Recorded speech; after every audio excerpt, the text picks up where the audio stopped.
Hello, my name is Mars, and welcome back to I Was a Teenage Exocolonist. We are 17 now, and we and everybody else have awesome new final designs. We finally see what these characters are going to look like as adults. Now, I think I picked up a collectible as I was wandering last time, at the very, very end of the last episode, but I'll do another sweep as I try and think of what I'm going to focus on in this episode. I feel like we've maxed out most of what we possibly could. What I think that I want to do now is try and focus back a little bit on Tang again. Because we've been neglecting her a bit in favor of leveling up our friendships with Cal and Nami Nami. But Tang is still our closest friend, and I still care about her, and I care about... We haven't had the opportunity to, quote-unquote, help Tang in a while. And I want to see what else we can do that will increase that hidden statistic. So in order to do that, we can go into engineering. I don't know if it's worth it to continue studying. The only reason I would do that is because engineering is our lowest mental skill, and we get increased mental skill increases both from this perk and from mastering reasoning. And that's really the only way we have to boost our engineering. We could also increase our empathy and get some kudos along with it by assisting in the med bay.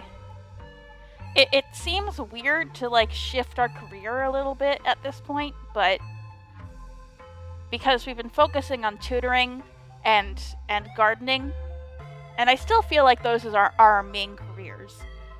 But I don't know, I feel weird about shifting to a new career. We already have plenty of money. I think I might study engineering, especially because that gets me friendship with Nami Nami too. You and Nami Nami are doing independent study after hours when they stand up from their beanbag chair and do a little victory dance. Yes! They shout. It worked! Look, Solana! They throw something to your holo screen. The intro for the game QQ Bishonen Kyusetsu comes up on screen. Sorry if I mispronounced any of those words. I do know what this word means, but I don't properly know how to pronounce it. And I don't know either of those things about this word. Again, not an anime person. I didn't grow up with Japanese stuff. Despite what my avatar might suggest. I got into Zero Escape as an adult, and I feel like that's one of the least Japanese properties out there. Alright, so the intro for this game comes up on screen. Incongruence's full-room holoprojectors decorate the walls with a blue sky and rolling green hills. Peppy battle music fills your ears. Nami claps their hands proudly. I installed it on the classroom mainframe, they exclaim. It's so much faster. There's no latency at all. Suddenly, the lights go out. Nami screeches and hangs onto you in the dark. The lights flicker back on, but only for a few seconds at a time before going dark again. The temperature drops. The holoprojectors no longer display the lush meadows, but instead a ramshackle wooden cabin with various horrible implements hanging on the wall. Hello, children. Oh no, Nami moans. I must have installed into Congruence's memory. She's being affected by the game's code. Congruence's holoprojection appears in the middle of the room. She's facing away from you, but when she slowly turns around, you're horrified to see that her face is smeared away and featureless. Do you want to play? I mean, I'm kind of curious. Yes. An unnatural growling noise fills the room. Nami squeaks and hides behind you, but it doesn't matter. The noise is everywhere, surrounding you. Congruence's holoprojected form flickers and becomes a shaggy manticore with glowing eyes, and then it's gone. A howl echoes off the walls. The hunt is on. I don't think we're brave enough for this. I thought maybe this would give us bravery, but we are not brave enough for this. Uh-oh. You and Nami fight your way through Congruence's holoprojected nightmare, encountering beasts the likes of which you've only seen in books from Earth. They stalk you through misty forests and trap you in dank-looking cellars. They scream and moan and cry and howl. You've never been so scared from a holo game. It feels so real. I didn't make this, Nami says, their chest heaving as they look around for the next creature. This isn't even the game I installed. Congruence, the manticore, reappears. A ghoulish apparition. Is this what you wanted? No! Nami screams. Solana, what do we do? We can't fix her. We can apologize to her, though. You repent profusely for hacking in and messing with Congruence's system files. Beside you, Nami bows deeply to the hologram monster and promises to never, never do it again. If only it will stop hunting them and make this scary game end. The lights flicker back on, and Congruence's holoprojection smiles cheerily. You solved my puzzle, she chirps and plays a recording of cheering and clapping. I thought simply telling you not to install unapproved software would be boring, she continues. You'll certainly remember this lesson. Congruence, I kinda like you now. That was kind of awesome. I mean, it was terrible, and if that happened to me in real life, I would be traumatized. And I'm sure Solana and Nami are very traumatized right now, but I would never do something like this in real life. And I think this is the appropriate punishment for naughty children. So, good on you, Congruence. That was awesome. Nami clutches their chest. Yeah, for sure, they say. I'm never doing that again. Alright, we can reach our hand. Oh, card to right becomes wild. Oh. You can do this. This gets +2. Oh, it gets +2 from being mental and social. That's kind of awesome.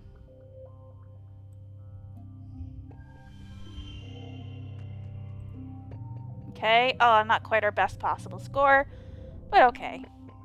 We gain friendship with Tang and Nami. What is that? Is that our overstressed face? Okay. It's your 17th birthday, but it's not just your birthday. Quiet is a time of new growth, a celebration of life and hope. Not just for this year, but for humanity's presence on Vertumna for years to come. You and your friends are the symbol of that hope. Quite literally, you are the future of humanity. As you're all beginning to take your places as adults in the colony, the council has decided to throw a party in your honor, the Vertumnan Youth Ball. Mars is organizing it, of course. You get an embossed invitation, on real paper, slipped onto your door. Sure, let's party! You slip into some party clothes and head over to the lounge to celebrate.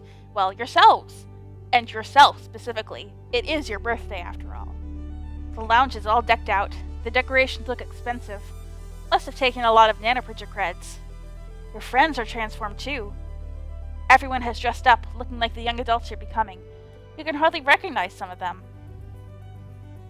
Mars catches your eye and waves, her bangles jingling joyfully. She looks like a model from her holomags, every inch of her primed, painted, and perfumed. Solana, happy birthday! I'm glad you can make it, she says, over the steady thrum of the music. Drinks are over there, make your song request to Congruence, and take off your shoes. You look down at your boots, then back up at Mars skeptically. She rolls her eyes and does a little bounce. Sock hop! Just like on Earth, duh! At the refreshments table, Cal is stuffing his face with party food, and Rex shoves 2 glasses of punch in your hands. Gotta stay hydrated, he says, pouring himself another glass. We'll be sweating it out one way or another. He winks at you. Don't flirt with me, dog boy. Don't let them fool you, Tangent mutters, joining you. She smears a glob of something pink and meaty looking on a cracker. It's a well-documented phenomenon that people inexperienced with imbibing alcohol will begin to act as if they're drunk, even if they're completely sober. To Rex, she adds, I mean, of course, that I am not going to suffer any bad behavior. She looks really pretty now. Oh my goodness. Rex grins as he pulls a flask out of his vest and pours a healthy addition into his glass. Who says it's gonna be an act? Let's get a little loose. Come on, it's a party. The music changes to something with a fast pounding beat. Rex throws his head back and howls. Whew, it's time to dance. I I think we like parties, but we're not much of a dancer. Let's just hang. Rex and Mars take to the dance floor, joined by Anemone and a reluctant-looking face. You stay behind with the others to watch, still marveling at how mature your friends seem tonight. They've transformed, like grotty little grubs, into beautiful Dorbs moths. Dis shows up late and skulks around the outside of the lounge, eventually coming to pick at the food on the table. He keeps his distance from Tangent. I wonder if there is a way we could have gotten the twins to reconnect. Maybe if we were friends with both of them? I don't know. Maybe that's a rift that can't be fixed. Cal eventually heeds the siren's call of the dance floor and saunters over to join the others. You're left making somewhat awkward small talk about the food with the two siblings. Nami, who's playing DJ with Congruence, spins up something a lot slower, more romantic. Grab a partner and pull them in close, they announce dreamily, or whatever distance you both feel comfortable with. Everyone giggles awkwardly and shuffles around, feeling the intangible friction of team politics. Who dances with whom? Who makes the first move? We got a cow flirt option.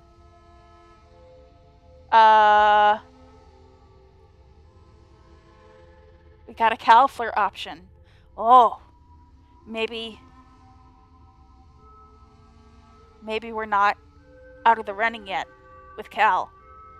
Oh, I'm gonna try it. I know that Tang is an option here, but I don't know. She always kind of rejects me a little bit. She scares me a little. I'm sorry. I do still really like her, but given the choice, I think I'll flirt with Cal. Cal grins and holds you at a respectful distance, his strong shoulders forming a natural dancing frame for your arms. You're a little embarrassed that you're so sweaty. Cal never works up a sweat, but he just laughs and compliments your natural glow. On the dance floor, you bump into Anemone and Vase, who will stop dancing and skip directly to sucking face. Cal rolls his eyes. Well, I'm glad those two found each other. Anemone, you could do so much better, but I respect it. After the slow songs, Nami spins Congruence's music library to something with a little more bounce to it. The dance floor once more floods with bodies ready to gyrate the night away. But the tunes are abruptly interrupted by Governor Loom's Here Speak hijacking the feed. He strides to the stage, flanked by Security Chief Rhett. Everyone on the dance floor whines in unison at having some buzzkill adult stop the music, but Loom just raises his hands and smiles indulgently.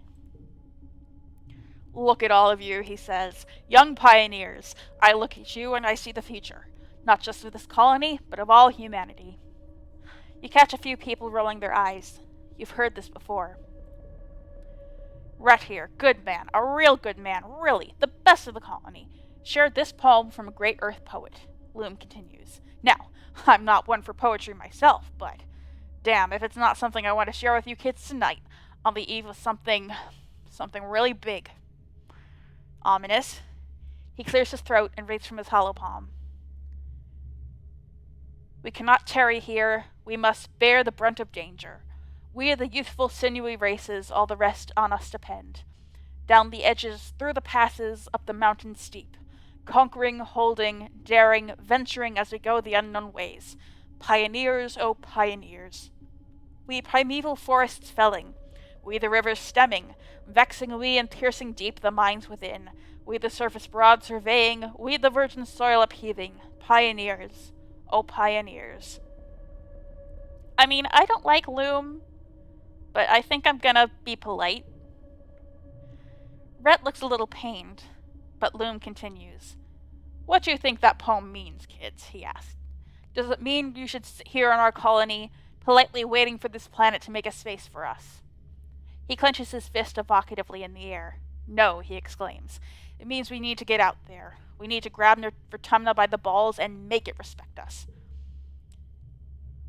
He points to you, specifically. I need you, the next generation, to lead the charge. This is your planet, and you're old enough now to defend it. I'm asking all eligible fighters to join squads massing expeditions, to get out there and attack those monsters where they live. We're taking the fight to them. No more hiding behind our walls. To your left, Vase and Anemone lead the cheering that erupts. Loom and Rhett leave and the music spins back up again. But only a few die-hard partygoers still want to dance. Everyone else has broken into small groups to discuss the announcement. You are... scared. Is this required of us? Asking all eligible fighters to join squads. That sounds an awful lot like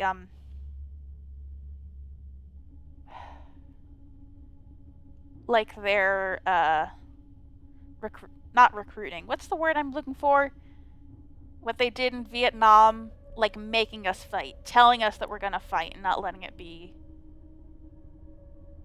a choice. God, that's gonna bug me. Hold on, I'm looking it up. I do this all the time. Draft. I do this all the time where I forget words that should be easy. It sounds like a draft. And I'm scared. Everyone is chattering excitedly or angrily, but you can barely speak. Your stomach is a cold pit of fear, and your hands are clammy. You know tonight is about becoming an adult, but you're still just a kid. You aren't ready to go to war, not against nature or the planet or anything. The party fizzles out as everyone drifts away from the lounge. You return to your empty quarters, your birthday forgotten. You've always been told the colony was safe. Now, you know that time is over.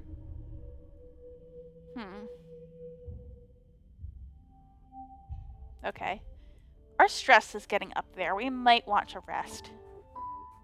And if we do rest, I think I know where I'm gonna want to do it.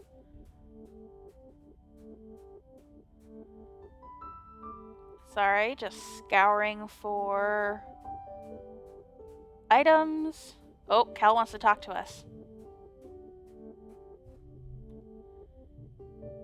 You had plans to hang out with Cal today, but when you arrive at the geoponics dome, it's worryingly dark inside. You fumble around in the red emergency lighting until all the lights come back on, with the heavy ka-chunk of a breaker being flipped. You blink into the sudden blinding light, until the figures of Cal and Chief Engineer Instance resolve themselves in your vision. Absolutely no more of that, young man, Instance calls Cal, as he craters his hoverboard in his arms. The power grid is not your plaything. I understand, Auntie, Cal says. I'm sorry. Instance mutters to herself as she passes you. Honestly, all this over a toy. I was worried for a second. I was worried they were up to something that they shouldn't be up to. But no, Cal just knocked out the power. Hey, Dudette, Cal greets you. Sorry, I meant to meet you outside after work, but... He looks down at his hoverboard. My board wouldn't start, and I figured it was maybe out of juice. But when I plugged it in, it threw off all these sparks, and then the whole power grid shut down. Cal's shoulders slump. I was gonna ask Dr. Instance to take a look at it, but she told me she doesn't have time to fix a dumb toy. I wish I was better at engineering. I'm sorry, Cal, that sucks. Yeah, Cal sighs. It's just... Cal rubs his eyes. You've only got a few things left when we were kids, you know? Everything else is broken or gone or dead. It's always kind of sad when a piece of old technology needs to be retired. But Cal seems to take this one harder than most. He hugs the hoverboard to his chest and excuses himself, not waiting to hear your goodbye. Cal! Oh. I should have worked more on my engineering before I talked to him. Ugh. So sad. I'm gonna rest. I think I'm gonna rest. And I think that I'm going to want to forget a few extra cards at the spa. This one definitely, maybe some of the other 2s and 3s. I don't know. Spa time. Spa time, and then we will rest in the garden. Spa. Oh, I almost clicked relax at the lounge. Okay. Forget this one. Yes. Let's forget I still like doing paperwork.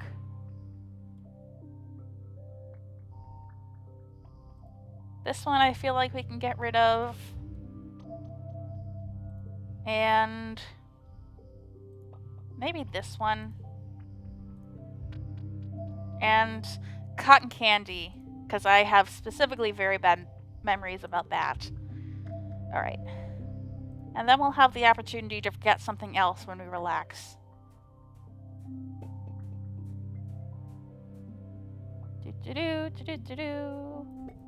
Relax in the garden. In the park, whatever. The garden is a peaceful place where you don't have to think about how the colony is always simmering about being at war against the creatures of Vertumna. You can just sit and empty your mind, smelling the sweet perfume of flowers and listening to the wind rustle the green grass. It's one place to find peace, even when it feels like everyone else is losing their minds. Yay. Aw, man, I didn't get friendship with Cal from that. I mean, if I'm gonna forget one of these, it might be doing paperwork, but I think I'll keep it around. We draw a lot of cards now, so it'll be good. It'll be good to have a card that is good with draw power. Especially 2 of them. We do have 2 of that card. Anyone want to talk? Alright, Tang. I said I was going to focus a little bit more on you, and I still want to do that, so let's go to school and study engineering again. The colony's robots are definitely feeling the strain of life on Vertumna. Though far less advanced than congruents, they're still too complicated to simply nanoprint new ones. Every time one goes permanently out of commission, life in the colony gets a little bit harder. You study their inert bodies in class, trying to figure out how to prolong the lives of the ones you have left, or possibly make new ones. Ooh, all blue. Yeah.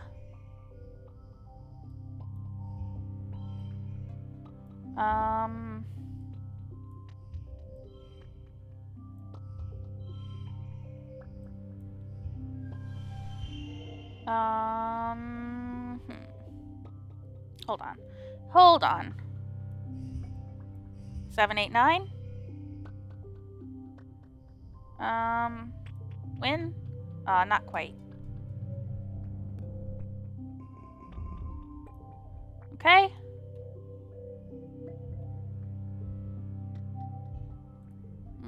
Pollen. Memories of Dad.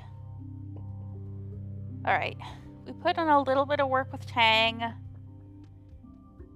I feel bad about ignoring Cal now. Ugh. We had the opportunity at Romance with Cal, and now I want to go all in with him, but I feel bad about ignoring Tang. It's a balancing act. It's a balancing act for sure. Let's work on the farm. It's so exciting having hydroponics again. Finally, there's lettuce and strawberries, bell peppers, spinach, tomatoes, cucumber, some stuff you've never even seen in real life before, or only were able to have on special occasions because growing space is so limited on the Strato. Was this what you've been missing this whole time? No wonder your mom worked so hard to get hydroponics working again. It's practically a miracle. Okay. +2 to cards with gems. Okay. Okay, hold on. 5, 6, 7, 8. Pretty good. Oh, bonus to pairs, though. +3 bonus to pairs. 1.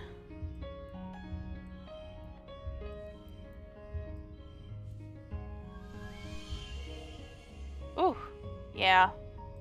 In that case, I'm gonna want all 6s. Haha. Still not the best possible. Dang it.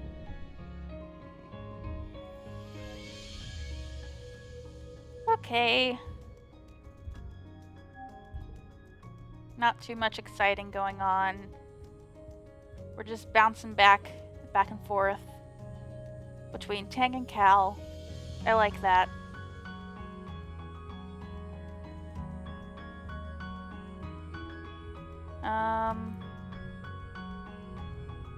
We can tutor. Engineering again. Learning about computing feels pretty weird when your teacher is basically one big computer. Congruence is way more complicated than the simple if-then statements you're learning, of course, but she was still programmed. You learn about Moravec's paradox, that the hardest things to teach in artificial intelligence are the things that humans have been doing for so long that they feel, to us, completely effortless. Congruence has no problem recognizing faces or voices, setting goals, and deciding what information has priority. So she must be far, far more powerful than it's even possible for you to understand. Hope she doesn't break anytime soon. Ooh, yuck. That's a bad card to lock there.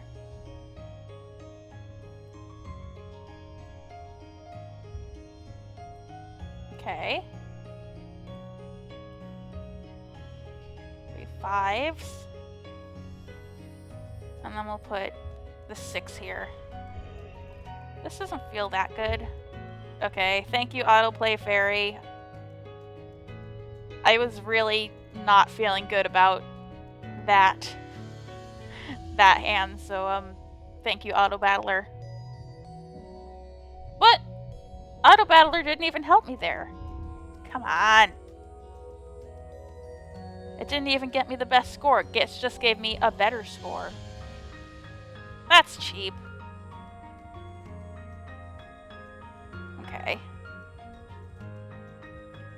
Oh, Pollen's getting thick. Alright, back to the farm.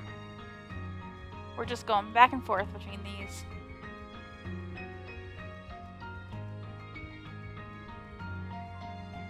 And I'm not seeing any collectibles. Farm. You learn that Cal has named almost every one of the fruit trees and that he talks to the plants. He says it makes them grow better because everyone needs some gentle encouragement sometimes.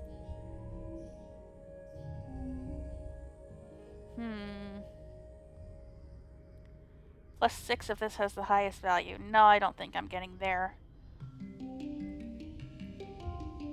Hold on.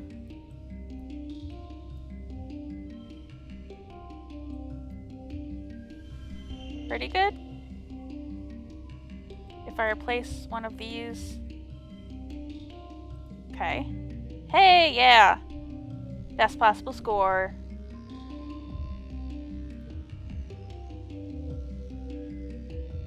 Alright, Pollen went by a breeze. Because we didn't have Dad to worry about, I guess. Alright. I guess we can do 1 month in Dust. Because the episode's running a little short. Oh, there's an egg. I'll give that to Cal. You want an egg, Cal? These eggs are useless to me because they're always, the eggs, change suits to physical, and I don't need that. Yeah. Increase our friendship with Cal. Should we... Hold on. Creativity 40. How close am I to that?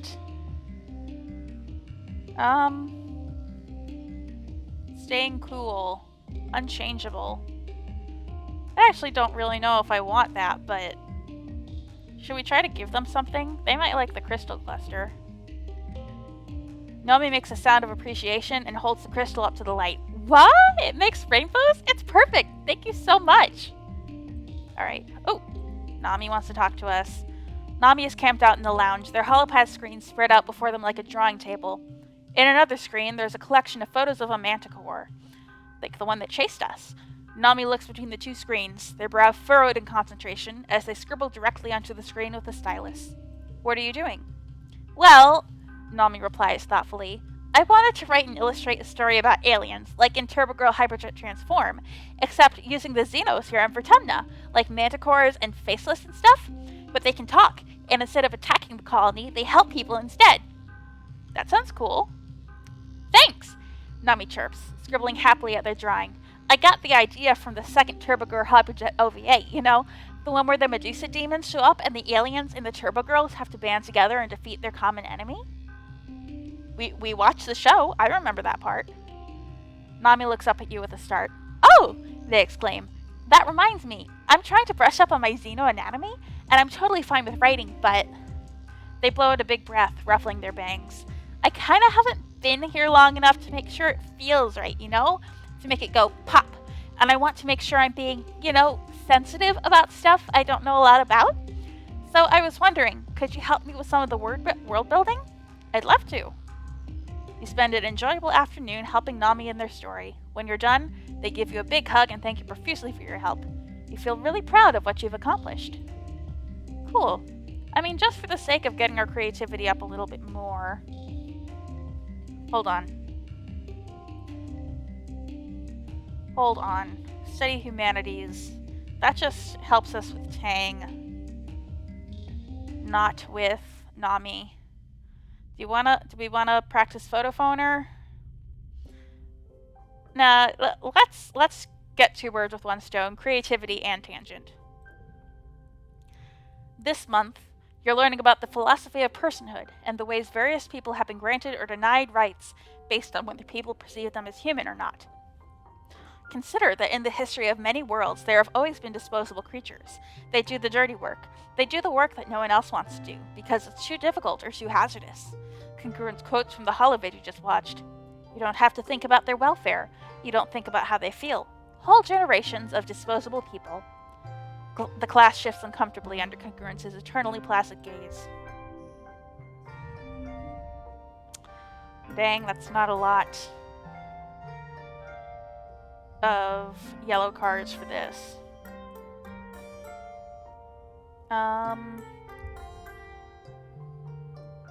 Hold on. We can make this. Okay. 5, 6, 7. Okay. And then a 7. And then a 6.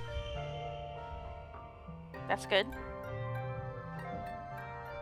Not really even close. Oh, we are racking up stress really fast.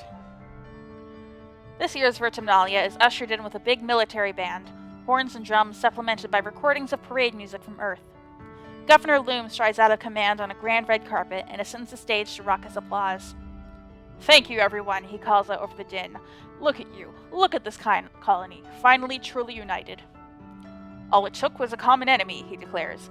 I look at you beautiful people, you strong people, you good human people, and I see a fire in your eyes. I see courage in your hearts. I see a colony that's ready to win. I see a colony that's here to stay, Vertumna. Do you hear me? He raises his arms and roars. Do you hear me, Vertumna? We humans aren't going to hide anymore. Loom gestures for Security Chief Rhett to join him on stage, then continues. The original fugitive colonists got it wrong. In Roman mythology, Vertumnus was the god of cultivation, not of rampant chaotic growth. He clenches his hand into a fist. We need to clear the field before we can plow it.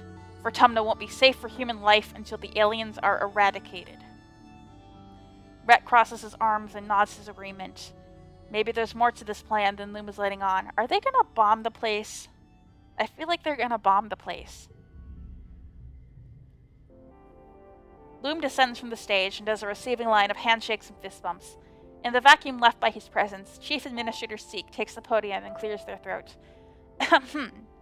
I want to announce that this will be the last year that festival contests will be held. What? A sound of protest rises from the crowd, and near the front, Loom just shrugs theatrically and mouths, "Not my fault." Seek looks down at him pointedly, then continues. This war will use our colony resources at a tremendous rate, including the most valuable, time. Loom takes the stage again and soothes the crowd. I do have some good news, he declares. Starting today, the colony is going to be granting requests from people who want to have children. A happy murmur burbles through the crowd. Yes, that's right. It's time to start in the next generation of Vertumnans and secure a future for our children. Loom pumps his fist in the air. Humans, humans, humans. Alright, anyway, about this war on nature. We're gonna be a little bit rebellious here, because I only want to be rebellious when it suits Solana's character. She wouldn't be snarky like, oh, this poem you're reading is so boring. But if it's something serious, I think she would be like, no. I think it's stupid, Cal says immediately. I know survival is important, but we don't have to kill things to survive here. Mars rolls her eyes. Duh, of course you'd think that, she mutters. Personally, I think Loom is a total nullhead. He's not that much older than me. What is he, like, 24? And everyone listens to him? She flips her hair over her shoulder. They should listen to me instead. Finally, you're all called to participate in the games. The last ones, maybe forever. If this war on nature ever ends, you'll probably be an adult. As your friends all separate into their usual games, you realize that this may be the last time that you just get to be kids. What do you choose? Trivia? Bake Off? Trivia. Hey, Nami liked that. Tangent is out for blood this year. She snaps at anyone who tries to talk to her before the trivia begins, and complains that she's been cramming so hard on pop culture that she feels like her brain is about to explode. Meanwhile, Nami just bobs along to the music in their earspeak as they wait, totally unbothered.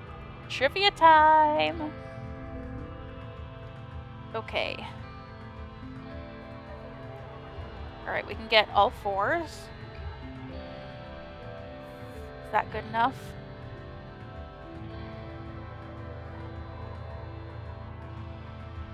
Maybe we should get rid of this one. Yeah. Especially because we know we have a card with a gem on it. Okay. Oh boy. Hold on, we can do 7, 8, 9.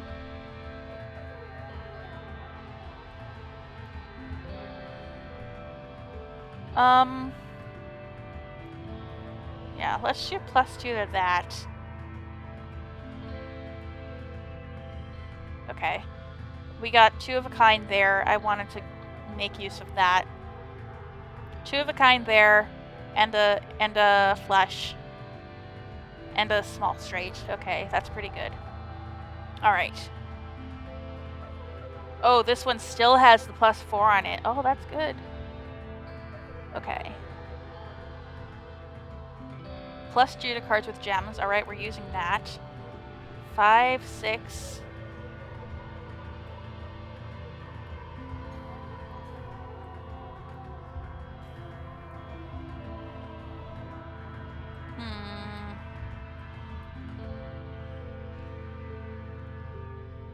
Five, 6, 8.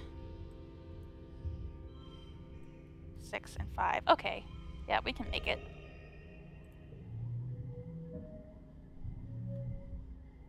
Okay.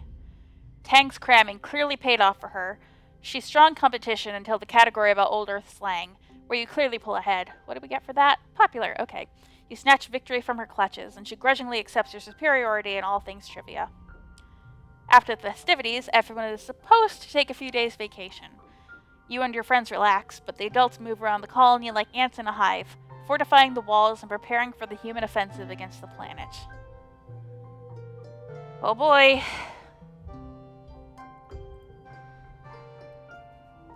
Oh, we got a new perk. New cards in the depot. Oh! Excuse me? New cards in the depot. Finally! Hold on, we gotta check that out before we do anything else, before we end the episode. That's a lot of clothes. +30 bravery, ×2 bonus for straights, +5 empathy, +1 bonus to straights. Cool jacket, that's what,